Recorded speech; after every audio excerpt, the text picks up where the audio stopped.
Good evening and welcome to Transition Talks Tuesdays with Vernon and Crawford counties. Tonight we have Joel Dettwiler, who is with Quantum Planners, and he's going to be talking about special needs planning. Joel, thank you so much for being here tonight. It's all yours. Awesome. Thanks, Tim. And thanks, Hannah, for the invite to be here. Excited to have a conversation, and I think hopefully get through it succinctly. That's one thing that I've been working on lately, is having good information that's brief but also informative. And then hopefully if there's time for questions afterwards, we'll be in good shape to answer those things. Like those guys said, my name is Joel Dettwiler. I am a financial planner or advisor by trade, and I have a what's called a Chartered Special Needs Consultant designation, so ChSNC. You'll see on the on my slide here. And really what that means is I've done some work outside of the normal financial advising world, with tax classes, estate planning classes, disability classes, to begin the path of understanding how to help people that are in the disability world with their asset management, financial management, cash flow. I mean, you name it, anything that deals with finance. It started that way. I just was telling these guys here that one of the things that I'm super thankful for, the CCOT groups and the different providers that I've dealt with and worked with. I've learned a ton in the last 3 years, and so there's kind of the school version, just like anything else. There's the textbook and the school version, and then there's the actual street version where things really get done. And that's I've learned a bunch, and so a lot of the things that I'm sharing tonight are things that I've learned from the people that I've worked with, who are great people and work super hard. And I think that to have great people that work with the rural communities in Wisconsin here, especially Western Wisconsin, we're all pretty fortunate. So excited to get going. So first things first, mostly the disclaimer of I'm not I'm a financial advisor, but I am not a attorney and I'm not an accountant. So don't take the information that I have tonight as tried and true. I'll probably say a few things that seem like there maybe that, I'd like to think that most of the stuff I'll present, I know what I'm talking about, but it's definitely things when it comes to legal and tax, be sure to talk to an attorney or a CPA. And then I also am a licensed professional with insurances and securities as well too. You can see the states there, and those are just things, legalese things that we have to make sure that we get through. An old coach that I used to have called it, administrative gobbledygook, that we kind of work ourselves through and then kind of go from there. So a little bit about me. I live in La Crosse, Wisconsin with my wife, Kirsten. She is a physical therapist and is a resource for me as well. She works in home health, visiting people in homes and working therapy with them, and has a lot of, is an expert really in Medicare and different areas of healthcare. And that's been a source of help for me as well too. So another place that I've learned. We have 2 daughters. It's kind of an old picture here, but I surround myself with people that are much better looking than me, so it works out good. But Ava and Lily are both soon to be Logan High School people. Ava's a junior and Lily's in 8th grade. And that's the family that we have. So those 2 are voluntold a lot when we do volunteering with the different resource groups. And my background a little bit is I went to Wisconsin Platteville and UW-Madison for college, and then I was a college football coach for about 15 years up until 2015, and then founded the Quantum Group about 2018. When I got my designation to do special needs planning, I felt that it was important to separate and have a designation that is different. I found when I was going as a financial advisor to expos that people were intimidated. So I wanted to say, hey, this is a place that we do just disability planning with this team and with this business. And so that's something that I think has worked out well. We got a number of clients we work with that I feel fortunate to be able to help, and it's a good deal from that standpoint. So that's kind of the background on me. So moving forward with the actual planning process, I think one of the most important things that I always talk about right away, that if you've seen me speak, it's something that's probably redundant, but if you use the airplane metaphor where they talk about if the masks come down, the adult puts the mask on first and then the child. Right? You take care of the child second because you want to make sure that you as the adult are in good shape first. And that's very true when it comes to the special needs planning aspect of things. It's super important that the moms and dads and that the parents and the older generations take care of themselves first in terms of where's our money, Where's it going to go? What's our estate plan? How do we get ourselves in order? Get your own financial house in order first, and then work to take care of your children after that, because your children's information and the things that we'll do with them often are very dependent upon what you have as a parent. And so that's kind of the first thing that we talk about. And once anyone sits down with me, one of the very first, this is a very familiar diagram to all the clients that I work with. We want to categorize things and be able to, understand, like, how does this is a transparency that we can put over the top of anyone's financial plan, whether it's big, small, does not matter really. So when you look at it, we talk about different areas where we have, your bank and your cash flow, retirement, investments, estate planning, tax planning, the risk areas where the insurances come in. We really work hard to understand, what categories and what are all these things? How do we define all these, right? And what exactly are they, and what do I have, and everything else? And, when you go to work for someplace new, you get thrown the HR booklet, and it's got all kinds of stuff in it, right? And so that we really want to go through and work with the families to understand what are all the tools that we have in the places that we go.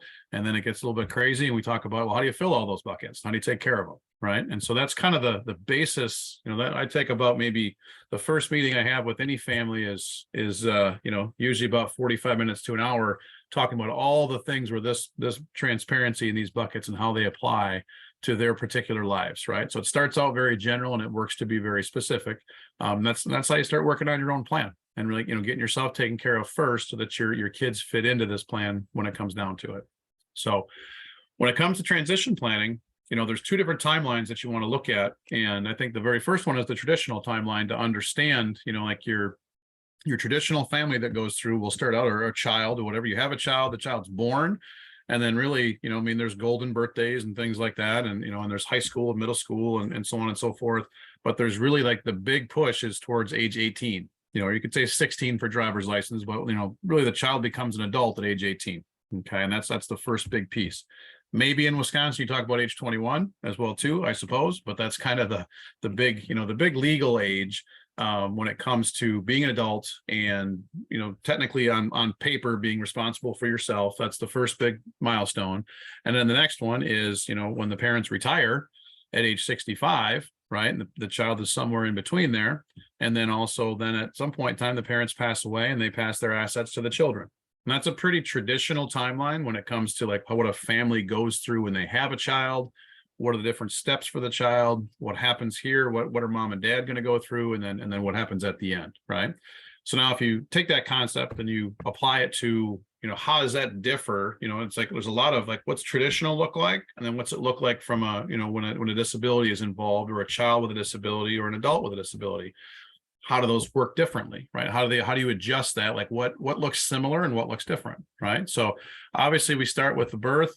A lot of times, if it's a disability from the beginning, right, or there's something at birth, and we talk about birth to age 3 is an area where sometimes benefits, Katie Beckett and different things like that, in terms of benefits from the state of Wisconsin, can enter in right away.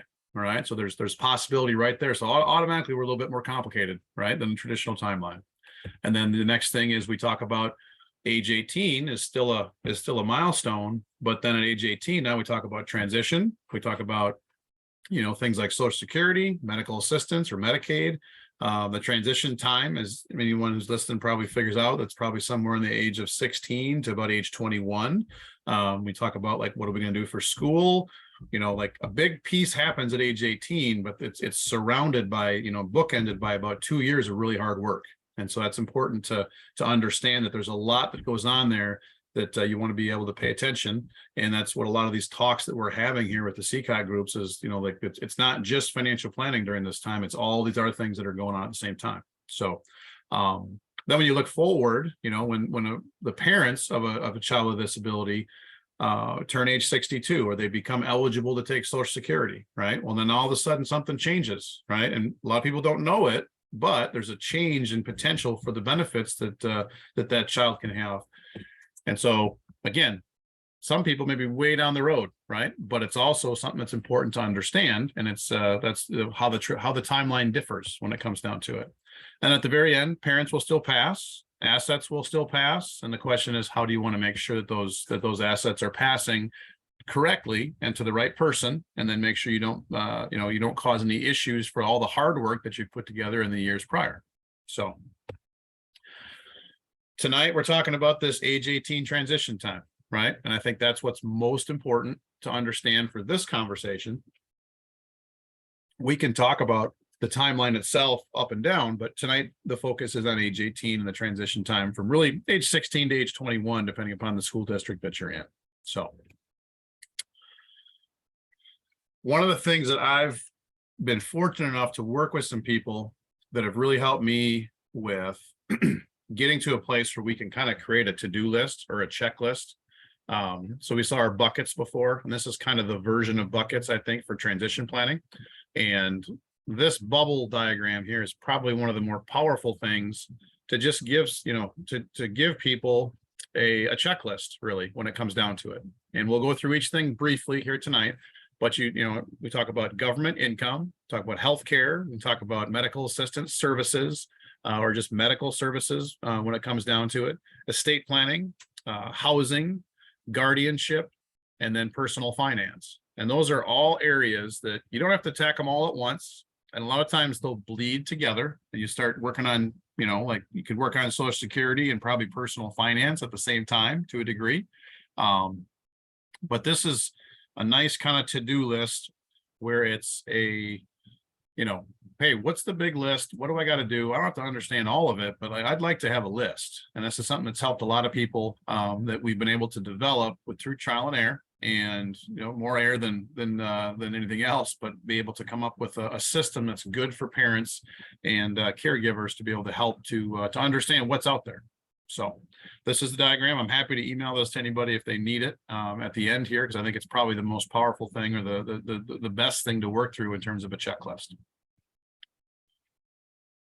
So if we go through each bubble briefly, right, we talk about, the first bubble of federal government income, right? So it's in its big sense, Social Security, right? And then what you have to be able to do there is drill down and figure out, well, which type of Social Security do I have? Or which type of Social Security is my child eligible for? And then what do I use it for? And then what are the rules that we're playing by? Because if we, depending upon which type you have, you can make some mistakes or not pay attention, and you might lose that income a little bit as well too. Okay. So for the purposes for this conversation, really we'll talk tonight. And most people that are in transition become eligible for what's called SSI, or Social Security income. And that's we're going to be, a child graduates from high school and qualifies for Social Security with a disability diagnosis. Then what's called SSI is the income that they can receive. It's meant really for food and housing, or the phrase they'll use is eats and sheets. And then it also would, it's something that's going to be, if your child has a job, that will make the Social Security income that for every dollar they make 50 cents, or every $2 they make, they'll lose $1 in SSI. So they won't get as much if they're working, right? And that's just kind of the nature of how things work. But understanding those rules is important. And we have lots of conversations with people about that. So I won't get too in depth, but I think those are conversations that we're very comfortable having. And it's understanding how that works. And then Social Security disability, or SSDI, like we said, we won't get into that too much tonight, but it's definitely a transition. It's definitely a different type of Social Security. I've had younger adults that are eligible for it based on a family situation.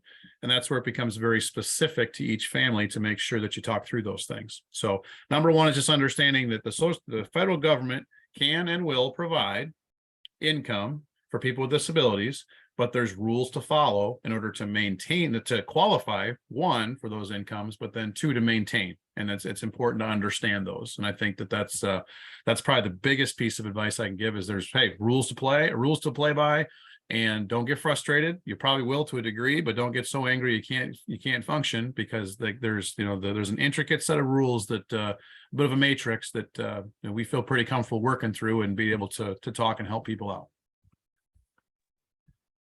Healthcare services is kind of the next piece, right? So we talk about income and then healthcare, two really primary things that we want to make sure that you and your family and your child can qualify for, right? And a lot of times it will be if your family has primary care through employment, then that is often the very first thing that will, who will pay first. So if you have a family that works at Quick Trip and you get your benefits through Quick Trip, well, then your child will be covered first by your Quick Trip benefits.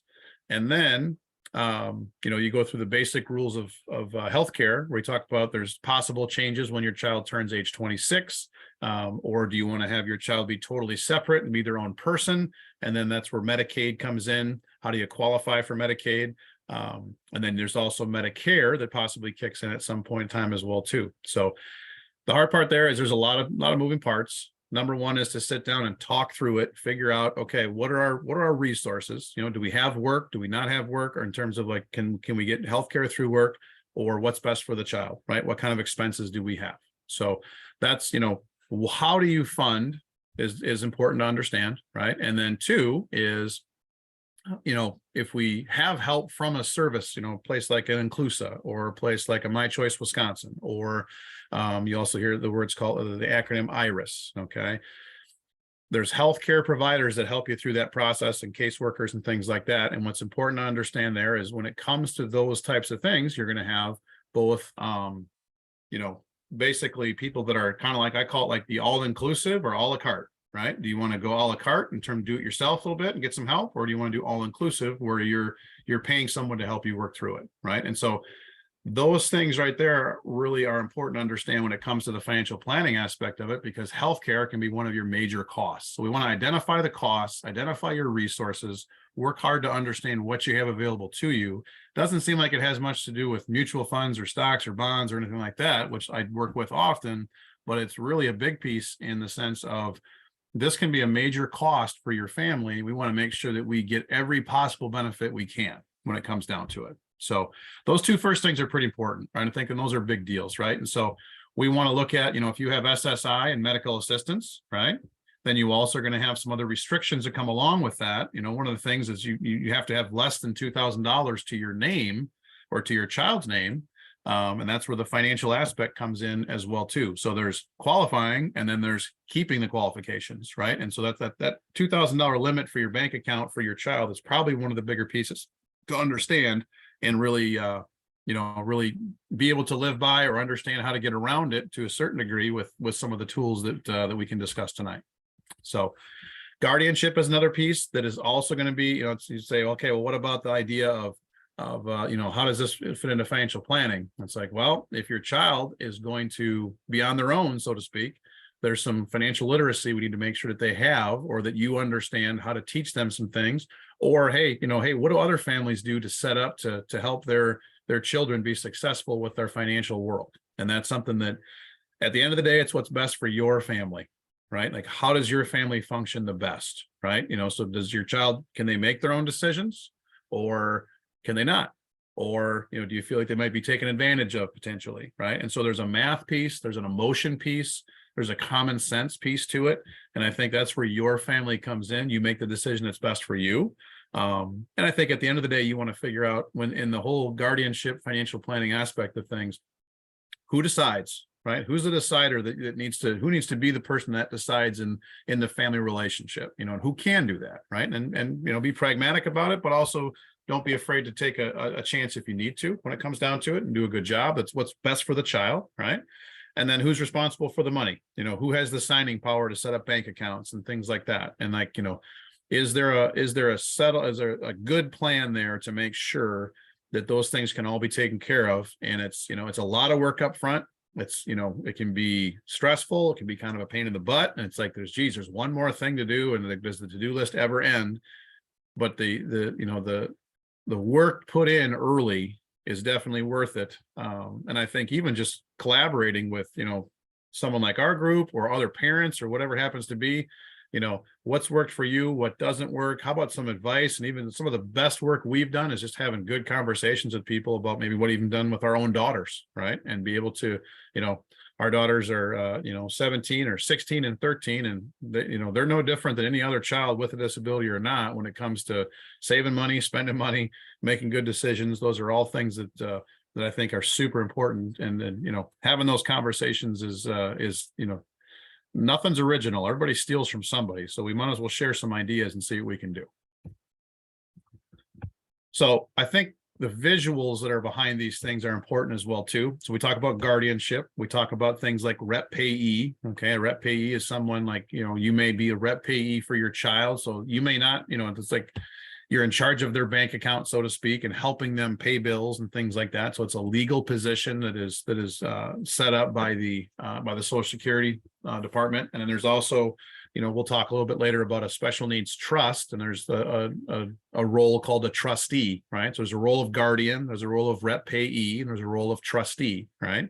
And so there's one aspect where you can say, I'm the parent up on top here, right? And the child is below, and I'm going to be all three of these for my child. Okay. And this could be in the case of severe disability, or the child just isn't quite ready for it. And so in order to do all these things, you want to be the guardian, you got to go in front of a judge, right? If you want to be the rep payee, you got to talk to Social Security. And if you want to be the trustee, you're going to have, basically either a judge appoint you, or your family's going to have to pick that you're going to be in charge, right? So this is where the parent now takes on three roles, right? And so this is kind of just a visual to establish, like, the level of responsibility that's here, and that in two of these bubbles, people other than you are making these decisions. Like, you have to go to these places, spend money with an attorney to go to be appointed guardian, spend time at Social Security office or with the ADRC to help you with the Social Security office to then be appointed rep payee. So like, you just don't get to pick that, right? Like, you have to be assigned that as well too. So, but this is kind of like, this would be the all-inclusive mom or dad is doing everything, right? And there's a lot of stuff here for that mom or dad to handle, right? Now you can look at another way and say, we've got a guardian, we've got a rep payee, and we've got a trustee, all three separate roles. And let's say that the child does not need a guardian, right? You decided you're going to do shared decision making, or the child can function perfectly fine and they're on their own, and they're going to be their own person, all right? And then you could say, well, we're not going to do a special needs trust right now. Well, let's say the child, just like any other child, is maybe struggling a little bit financially right away. Well, then you can say, hey, how about I work with you and we help you work on some things, and we'll take that stress off your plate, and I'll be your rep payee. Okay. And that can be assigned, obviously, like we said, by the Social Security office, and that can also be given back. And it can be assigned to someone else as well too. So maybe it's an uncle or an aunt or whatever it happens to be. There's also, with all of these things, there's also a corporate entity, right? There's corporate rep payees. So places like Aptiv and VARC and places like that are service providers that are local. People in the communities can function in that regard. Maybe, just like our family, your child doesn't want to talk to you once in a while, just like in our house. And so maybe having someone outside the family help with rep payee services is not a bad choice. And so those are the pieces that I think are important to talk through, and just, again, have those discussions. I think it's really easy to talk through what you're supposed to be doing, but then how and who become the bigger pieces of the puzzle. So one of the areas that we kind of alluded to a little bit is, like, the personal banking and assets. That's a challenge for any person, right? And I think so, and it depends, what's the nature of the disability? Is it a cognitive disability? Is it a physical disability? Regardless of that, I don't know too many 16, 17, 18-year-olds that are 100% ready for the real world when it comes to banking and cash flow and paying bills and things like that, right? So it's important for, parents, for all of us as parents, to be able to look at it and say, okay, what's a pragmatic approach here? What kind of accounts do we need? Who's going to be on those accounts? Am I going to have my name as the parent on that account as well too, right? Should we have a debit card, right? How do we get access? Is it an app? Is it not? Is it, if it's a severe disability, well, then the parent probably needs to step in to be pretty much the primary. You want to have an account for your child, but then that's where the parent comes in as a rep payee to have access to almost everything that is financial for the child. So, and I think that it's at times as well too, as we put here in one of these bullet points, it may be less about your child and more about other people, right? And trusting other people, but then also what other people can be in the mix to help out with this whole process. So, you're going to hear words like allowable expenses, especially if you're on Social Security, right? And if you are trying to, we talked about that asset limit there at the bottom, right? If let's say that you've got $2,500 instead of 2,000, right? Well, if you're spending down that $500, it needs to be spent on allowable expenses, right? It can't just be taken out and moved to a shoebox, right? And so there's rules behind that. So when you look at, like they've got the bullet point of employment, and I know that we're going to probably have a couple presentations on employment with different groups here for the CCOT group. That's a whole different world as well too, right? And we'll talk here, there's some challenges that can come with employment, right? There's some awesome stuff from employment standpoint, independence, making money, living a life that's fulfilling. But then there's also some pitfalls that can happen where usually that's where I've actually encountered a number of my people that I work with is we've gotten, ourselves into or they've gotten themselves without knowing, right? And when no way they could know, into some situations where their accountable assets are above $2,000 because of a retirement account at Quick Trip or at Festival, or hey, we've got this money sitting here and it's your child's money, they've earned it, but it counts against them, right? So how do we either spend it or preserve it or put it into a place where it's not going to count against us? And we've had the idea of a year-end bonus where we've had a daycare give a worker a year-end bonus because they do such a great job and it hurt their benefits. So it's understanding and having those conversations beforehand with employers, understanding how that all works, and just going into it eyes wide open to know, like, okay, well, hey, Quick Trip has a 401k they want to give to everybody. It's a great benefit, right? They're a great place for benefits. But at the same time, if your child's on some type of Social Security, it may cause a problem. Right. And so you want to be sure that you get the benefit that you deserve because you worked hard for it, but then also make sure that you're not putting yourself in a position to lose benefits because of that aspect. Housing is another piece that we talk about a little bit. I won't touch on it too much, but I think it comes down to, is your child living at home and paying rent, living somewhere else paying rent? A lot of that depends upon the services that you're getting. And are you paying with, are you getting services through Iris? Are you getting services through Inclusa or My Choice? And that becomes a very personal choice, right? And it's the whole guardianship piece, independence, things like that. But that's another facet of what's going on. And then I think, so as we've gone through those first parts, one thing I really didn't cover probably was estate planning. And it really is probably the last part that we'll talk about here. Is the tools that you want to work on and have, right? And this is really your estate planning piece that is like many of these things are estate planning bubbles when it comes right down to it. So number one, we talk about, a crisis plan, and like the idea of if mom and dad don't come home, right? Mom and dad go out for dinner, mom and dad don't come home, right? What happens? Right? Where does the money go? Who takes, if you gave your babysitter a list to do, right? And then here's the numbers you call if something happens, right? You want to make sure you have that babysitter list all the time for your child, right? And then as things progress, if something would happen to you, well, then how do all the accounts that you have, retirement accounts, bank accounts, different things like that, savings bonds, you name it, anything of financial value in your household, how does that flow? If you got 2 children, one has a disability, one doesn't, so on and so forth. There's lots of different ways to look at all that stuff. And then you also want to have that babysitter list that moves with you through time to the long term, right? So like our babysitter list for our family 10 years ago is a lot different than it is now, right? Because we have we don't have adults yet, but they're a little bit more functional, right? So in fact, they're babysitting themselves now, right? And so those things change, right? And so if you move over to the top right, you kind of see the bubble of replacing you as a person. So if you're gone, right, and you're no longer there, well, who's the succession? Who's the successor guardian, right? Who's the successor rep payee? Who's the person that can act as the parent, right? The successor, emotional support, right? And a lot of that comes with what's called a letter of intent. And that's kind of a letter that you write, which is like the babysitter list that says, okay, well, here's all the things that we've been doing. Here's all the stuff that's set up. Here's how you need to take care of our child now that we're gone. And that can range from medical to financial to education to you name it. And it's, really a letter of intent is good for any family, but especially with a disability or a family dealing with disability, that's a super, super important thing, as well as understanding, how those funds will come in. So the bottom 2 bubbles, we talk about, like the actual legal portion of estate planning. You're going to hear things like we work a lot with people with wills, special needs trusts, how the beneficiaries work. You have powers of attorney, which is healthcare and financial and different things like that. Some of those things you have in place before you pass away, in the case that you can't think for yourself or speak for yourself. And other things are there after you pass away.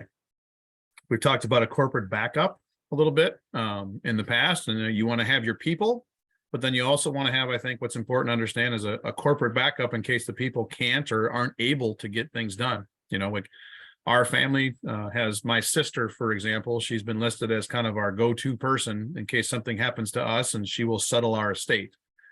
Well, she was put on there about 10 years ago. And 10 years ago, she didn't have a 4-year-old. Now she does. And she didn't have a house. And now she does. And she lives about 3 hours away. And she's got a pretty good job that she's pretty busy with. And so she didn't have all that 10 years ago. And so now we have to look at that as a family and say, is that the right choice for her? Right? You know, and is that the right choice for our own children? You know, and how do we make sure that we have, you know, is a corporate person better because they're not going to age, right? Their job is to take care of those types of things. And so those are things that are important to look at and then go from there. So those are kind of the tools that we've discussed a little bit. I think that most importantly, when it comes to estate planning, and I've given these kind of conversations a lot, you know, what's super important is have a will and then have directions for care and for financial things, right? And that's going to be in a letter of intent. And then also inside your will, you want to talk about like, here's where I expect things to go, right? We talk about special needs trust, which I'll mention in a second. And what's important about a special needs trust is doing it at the right time. You know, just because you have a child with a disability doesn't mean you have to have a special needs trust right now. You need to have plans in place for a special needs trust to be put in place at the right time, right? So if it's not now, it's after you've passed away and someone responsible to be able to do that. Or if it is now, then, hey, let's talk about it. Let's put it in place and let's make sure that we have those things that are ready to go. So other bits of advice that I think that we talk about a lot with families is making sure that if you have accounts like a retirement account or a bank account or whatever it happens to be, that your beneficiaries on those accounts are complete and correct. So you can have a will that says, I want all my assets to go to a special needs trust for my child. And if the bank account has a beneficiary on it of, you know, maybe, I don't know, an ex-wife or an ex-boyfriend or whatever else, it's going to go to them. It's not going to do what your will says. It's going to go, the beneficiaries rule the day when it comes down to it. So understanding and drawing a big picture. I'm a big picture drawer as an old football coach, but understanding the flow of funds, you know, playing the game of we've passed away. Here's all of our stuff. Here's all the names on our stuff or where it's going to go. Well, wow, maybe we should check on that account because we're not sure who's on that account. That's a good exercise to go through on a periodic basis to make sure that the flow of funds goes to the right spots.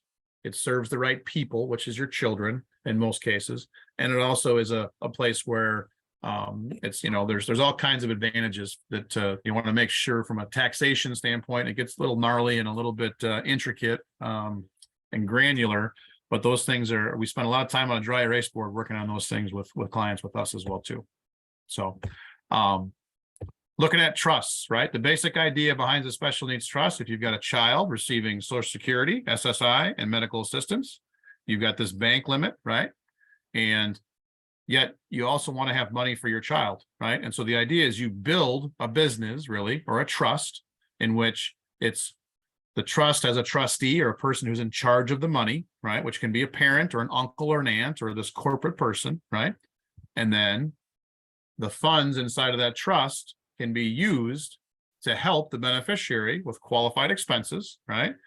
And they maintain their benefits, right? So it can't be a separate bank account all by itself where the beneficiary has access. It's got to be a place where the beneficiary does not have access. So think of it as a separate bucket on the outside that the only way that the beneficiary gets it is if the trustee helps when it comes down to it. So two types of trusts. One is one more common ones is a third party or a supplemental, which all that means, the fancy verbiage there is it's other people's money, right? So you think about first party, third party. Third party is somebody else's money, and they're going to put that money into a special needs trust. When they do that, those funds are exempt, right? They're not counted against the $2,000. You could have $1 million in there or more, right? And you can buy TVs, vehicles, houses, everything else can be bought for the benefit of that beneficiary, and they get to maintain their benefits as well too, right? So that's something that's a pretty neat thing, but it also takes a little bit of forethought, and you got to make sure, right? So the one type of special needs trust is somebody else's money besides the beneficiary. And that's like third party, or the fancy verbiage is supplemental. When you look at the other type of trust, we'll say the example would be that, the beneficiary has their own money. Maybe it's a settlement, or maybe you had someone, maybe a grandma and grandpa that didn't realize that money couldn't go to the beneficiary, and they left them some money in their will. Okay, so it's a great thing to have the money, but it's just a little bit off. Technically, if you have that money in that person's possession, they can't get their benefits. Well, if you take a first person or your own money and you move it up into a first party or self-settled trust, then your benefits can come back. And so that's another tool that you have. So it's really the same type of tool. There's both called special needs trusts, but there's a difference there in terms of who has the money. And that's really, if you're looking at trusts and things like that, there's a whole bunch of times that we can spend lots of time on them. But the main idea is whose money is going into the trust and what does that mean, right? And those are the things that we talk through. We'd love to be able to keep the money out of the beneficiary or the child's hands as much as possible. But if you can't, you can't. And then the question is, well, what do we do now, right? And so we have options. We can do those things and we can take care of it. There's also, so Joel, before you Yeah. go on, I just noticed the difference between a couple of the slides there. Is there still a trustee with the first party? You betcha. Yep, First party that's a trust, good there's catch. still someone who's like the gatekeeper You of betcha. that money. Yep. Okay. That's a good catch, Tim. Thank you. Thank you much. So Tim's idea there is, if we go back, you can see the trustee. We'll assume that I was thinking the trustee just automatically carried through there. So, but yeah, so good point. So I missed it on the third party trust. Yeah. So on the third party, both trusts, any trust at all, to Tim's point, any trust at all has to have a trustee, which is like kind of the gatekeeper and the person that takes care of the money and helps the person, right? And we have clients that have individuals who are trustees, grandmas and grandpas, uncles and aunts, different things like that. And then we also have clients that have a corporate place, like in La Crosse, Trust Point is a trustee. There's one called Capital First down in Milwaukee. And so there's numerous ones that are out there that can do that, and different banks can be trustees and things like that. So that's so it's a very good point. All special needs trusts have a beneficiary, which is the person, and they also have a trustee. And the big question is, who is that trustee and what do they do? And then also, whose money is it, which determines what type of trust it is. So thanks, Tim.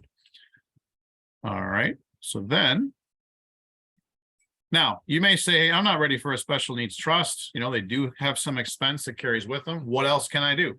Well, the last thing we'll talk about is what's called an ABLE account, which is really pretty much a trust, but it doesn't cost as much as a trust. In fact, it's free really to set up, which is kind of nice. So, and what it is that it's a non-countable or an exempt account that you have to qualify for.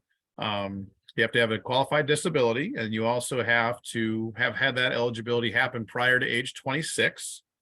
In a couple of years, that age will jump to age 46, which is kind of nice. So, and what you're able to do is, like, if you're a parent with a disabled child, you can set this account up for your child online.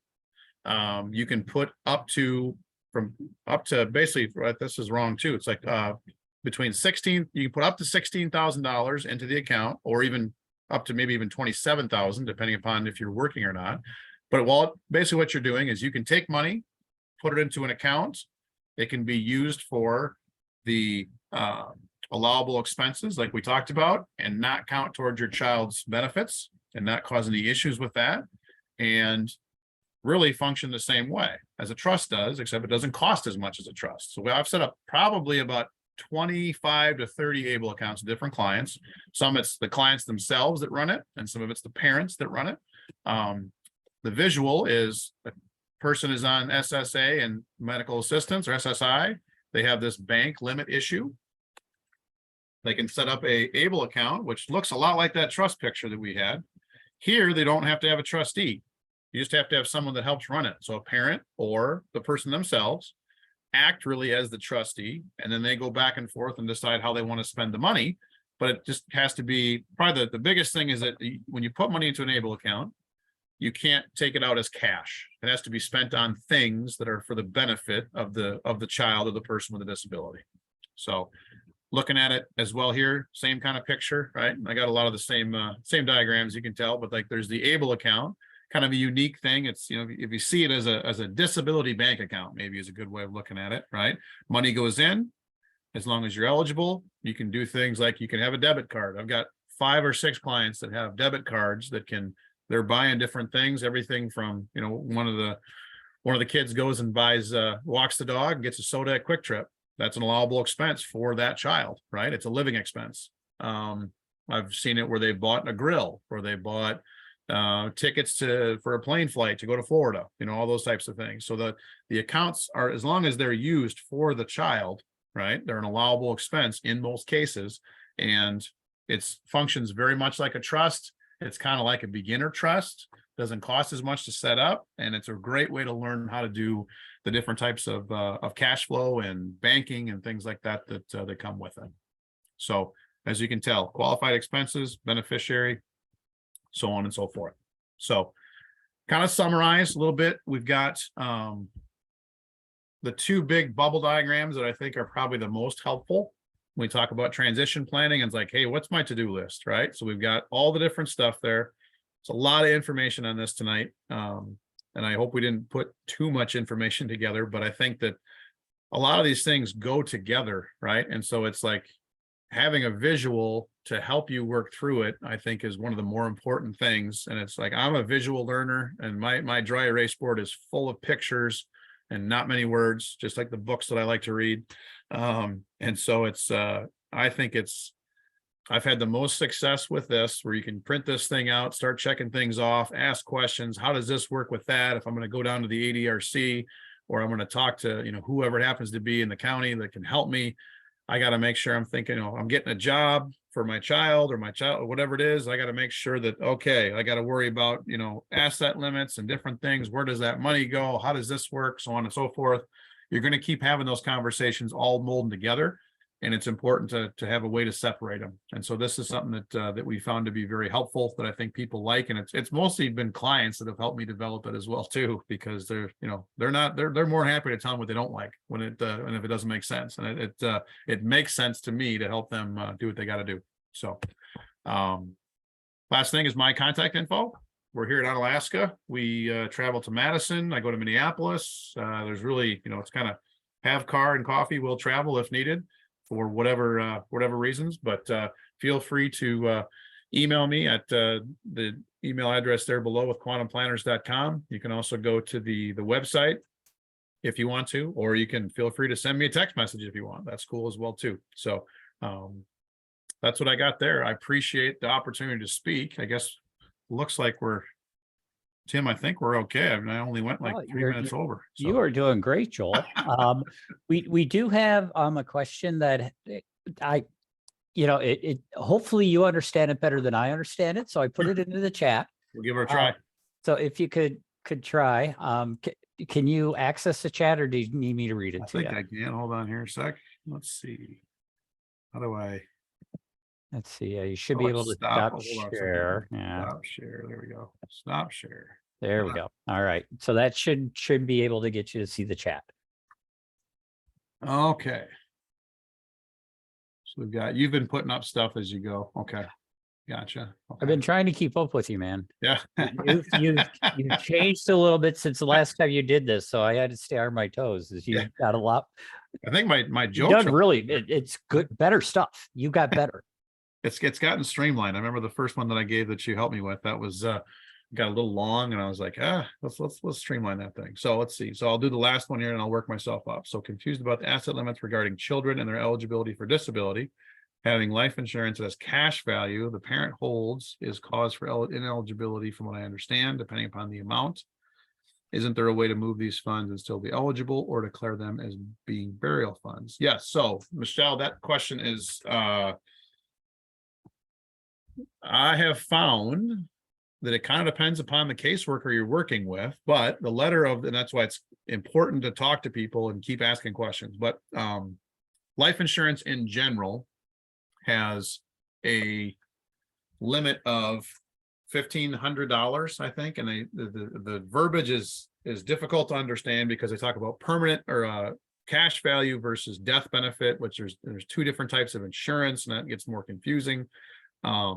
But I do think that there's different options. So one, burial trust, or assigning the life insurance to a funeral home is a accurate or a correct way or allowable way of essentially moving the asset, so to speak.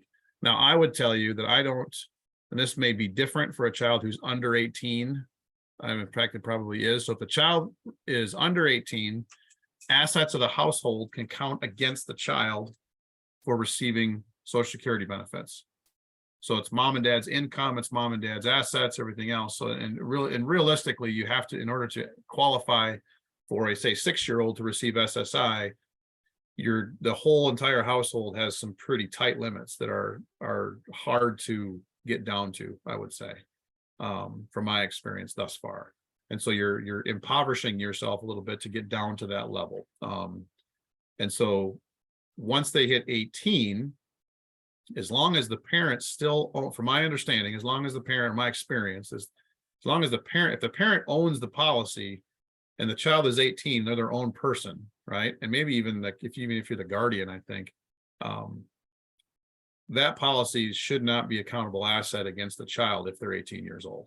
Now, I guess there's always exceptions, right? But I would say that, like, if I was ever on a call with a caseworker and a client, I would challenge that, politely, and be like, I'm not so sure that's the case. I think that's where you can appeal those things to the next level up, because once the child turns 18, they're their own person, right? And that's with a disability designation. That is something that, what's theirs is theirs and what's yours is yours. And as long as those things don't commingle, like I own policies on my daughters, but that does not count towards my daughter's assets. If they would have a disability, for example, I'd be applying for Social Security. Every time I read that's what I come up with. Now, I know that there's been advice given or restrictions put on with different caseworkers and things like that in the past in rural Wisconsin and Minnesota. And so that's where it's important to continue to ask those questions and appeal to get a definitive answer, where even if you have to push to the state level to get an answer on that, because I think that's the big thing there is to do it politely, right? I think that's, as politely as you can. And that's very frustrating at times, I'm sure, because there's more stresses than just that one thing. But I think that I've learned a little bit that, and just like any other case, you get, more bees with honey when it comes down to it, which is awfully hard when you're banging your head against the wall as a parent, and also, trying to work through this process and having financial stress as well too. So it's a long answer to your question, but trying to make sure I answered it without wandering around too much. So I think you did, with with the whole, well, this is the understanding, but not everybody interprets it the same way. Yes. So you may have to. That's why you should get paid the big bucks, Tim. There you go. So I wander around too much with my answers. So. There you go. Just as sort of a follow-up though, Joel, is, I know that you would probably be able to be a little more definitive if you were able to get a little more information than we want to ever talk about over Zoom. Yep, absolutely. So but I also know that a lot of our families are, they're in a precarious financial position because their child has special health care needs and disabilities, and there's a lot of out-of-pocket expenses. Yes. When you have a child with disabilities. So if you're able to, and if you're not, I totally understand. Could you maybe give a ballpark figure? If someone wanted to sit down and talk with you about this question or something, how much is that going to cost them? Early on, I mean, as weird as it may sound, there's no cost really. I don't really to me, it's let's talk about it. Let's figure it out. And to me, I see it as the more people I can talk to and help, that if the first 3 people need the money more than I do, right, or need it for their household for that particular time, at some point in time, it'll come back around, whether it's they refer someone to me or whatever it happens to be. You know, if there's kind of an extended period of time, and it's like a part of it is if I'm able to help get funds for that family, you know, at some point in time, then we can have a conversation. You know, I think, you know, I mean, like the straight numbers for me from a consulting standpoint, like if you were to say, I mean, I kind of work like a lawyer, I guess, a little bit, where it's $125 per billable hour, like to just put a number on it, right? But that really isn't, you know, there's been a number of times where it's really like setting up ABLE accounts. I've had families ask me, what do we owe you? And I'm like, well, this just took about 32 minutes. I'm not worried about it, you know? So, and I, you know, a phone call is a phone call. It's not a big deal. So I don't, I think that you can't get into the field of this planning, and think that you're going to send out, especially like in the area that we're in, right? I mean, it's like, I've got some planners that are in, you know, like a good friend of mine's out in Portland, Oregon, runs a business out there. He's awesome. And the people who are out there that he's working with, he's full of people, right? And so he can place a premium on his services when it comes down to it. But that's definitely different than, you know, than Western Wisconsin, perhaps, you know. And I guess I would say that, you know, I'm fortunate with the financial planning that I do, that I don't, any one particular client right now that walks in the door, I don't need to have them as a client to pay my mortgage, right? And I don't mean that to sound cocky. It's just more like, hey, I'm fortunate. We've worked hard. It's good karma. People have come to me. They keep coming to me from those things. And, you know, I guess at the end of the day, if I get to work with a client if there's a client struggling to begin with, and then 8 years down the road, I get to help them make, you know, save a couple $100,000, and I feel like we've done a pretty good job. So, So the best bet is for somebody to reach out to you through email and say, hey, this is what's going on. Can we talk? For sure. Yep. Absolutely. Just say, I got these questions. And I think too, like, don't feel that you have to like pour your heart out in the email. Just say, I got a couple of questions. Can we talk? You know, let's go through it. Yeah. I mean, that's easy. I think I enjoy that part of it. And if I don't know, we'll go find out. I've recently kind of joined a group that it's American Society of Special Needs Planners, and they have an actual legalese place where we can send questions on a message board. And if I don't know, it's like, we can get them, and like, it doesn't, you know, let's get some questions answered and get you moving, you know. You got yourself a team. Yeah. That backs you up, man. That's awesome. For sure. Any other questions? You can put them in the chat, or feel free to unmute. Again, remember, we are recording. There's no other. I copied that question from earlier on, Joel. So there's no really any other questions in the chat. It's cool. It's just all my links. Yeah. For people that maybe want to go off. To answer Michelle's question, I thought there's definitely a difference between child under 18 and over 18 that becomes pretty specific to the family, you know. And I have to be honest, I don't know all those things, but I think that's one thing where it's fun for me too, is I don't mind calling, you know, the state. Some people hate doing that. And I don't mind, because I don't have a horse in the game, right? Where it's like, I can call and I can think, hey, tell me about this. Like, what, you know, in a theoretical situation, how would someone go about getting this done? And we've had some success with that with Social Security, where it's, you kind of sweet talk the Social Security people a little bit. And, you know, it's like when I talk to IT at work, right? You know, IT people, like, you're super nice to them and you buy them beers or sweatshirts or whatever you got to do, and they help you out. So it's like, you know, if I can get that portion done, I like doing that stuff. You know, I think that's fun. And, you know, as weird as that may sound, but it's good to have someone who likes to do it. I'm glad you exist. If you can endear yourself to that group, you can get a lot more stuff done than, you know, and it's been fun. Like, well, they get the IT guys that worked with me when I was in football, had more football gear than you could even imagine. You know, so Monday through Friday closed. So. All right. Well, I am not seeing anything in the chat. Hannah, did you have a question, or did you come on to close us out? I just came on to close this out.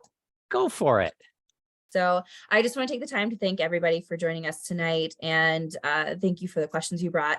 Again, Joel will always be available if you have questions that come out later on. There may be something that you get gleaned from the recording when Tim sends it out, and you may need to reach out to Joel for more understanding on it too, just upon reflection. So Joel is a great asset to the CCOT and to this wonderful discussion that we've had tonight. So I appreciate everyone, and you guys have a wonderful evening.